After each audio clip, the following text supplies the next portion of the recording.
বিচার বিভাগকে দুর্নীতি ও দলীয় প্রভাব মুক্ত করতে কার্যক্রম শুরু হয়েছে। একটি সুনির্দিষ্ট প্রক্রিয়ার মধ্য দিয়ে বিচার বিভাগের স্বাধীনতা ও জবাবদিহিতা নিশ্চিত করার উদ্যোগ নেওয়া হয়েছে। ফ্যাসিবাদী সরকারের বিচার বহির্ভূত হত্যাকাণ্ড, গুম, খুন, অপহরণ এবং আয়নাঘরের মতো চরম ঘৃণ্য সকল অপকর্মের ন্যায় বিচার নিশ্চিত করা হবে। এসব অপকর্মের সঙ্গে জড়িত সকলের বিচার নিশ্চিত করা হবে। তালিকা প্রস্তুত করে মিথ্যা মামলা প্রত্যাহার করা হবে। দুর্নীতি ও সম্পদ পাচারের বিচার করা হবে।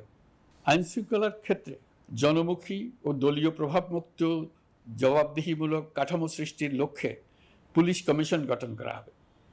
জাতিসংঘের তদন্ত প্রতিবেদন, দায়িত্বপ্রাপ্ত সকল সংস্থা ও জনগণের সাথে মত বিনিময়ের মাধ্যমে কমিশনের নেতৃত্বে প্রয়োজনীয় সংস্কার করা হবে।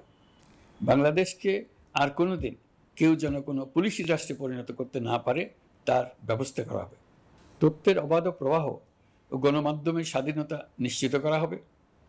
ফ্যাসিবাদী সরকার গণমাধ্যমের উপরও দলীয়করণ ও নির্যাতনের বোঝা চাপিয়েছিল। জনগণের তথ্যের অধিকার নিশ্চিত করতে আমরা প্রতিশ্রুতিবদ্ধ। তথ্যের প্রবাহে বিদ্যমান আইনি ও অন্যান্য বাধা অপসারণ করা হবে। মত প্রকাশের স্বাধীনতা বাধাগ্রস্ত করে এমন সব আইনের নিপীড়নমূলক ধারা সংশোধন করা হবে।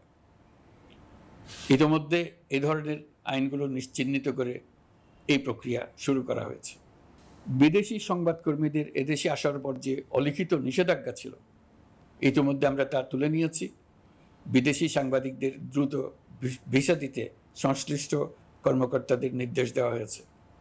আমরা আশা করি পরিবর্তিত পরিস্থিতিতে গণমাধ্যম কর্মীরা নিরপেক্ষ সাংবাদিকতা চালিয়ে যাবেন।